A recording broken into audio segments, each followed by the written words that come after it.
ఆంధ్రప్రదేశ్ రాష్ట్ర ప్రజలకి, గుంటూరు ప్రజలందరికీ నమస్కారాలు. నా పేరు గూడూరు నాని ముదిరాజ్. ముదిరాజ్ యువసేన రాష్ట్ర అధ్యక్షుడిని. అలాగే గౌరవనీయులు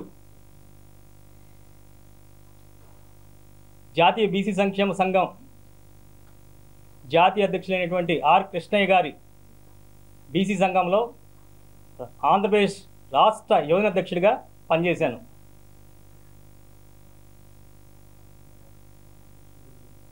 ఈరోజు వైఎస్ఆర్సీపీ పార్టీకి రాజీనామా చేస్తూ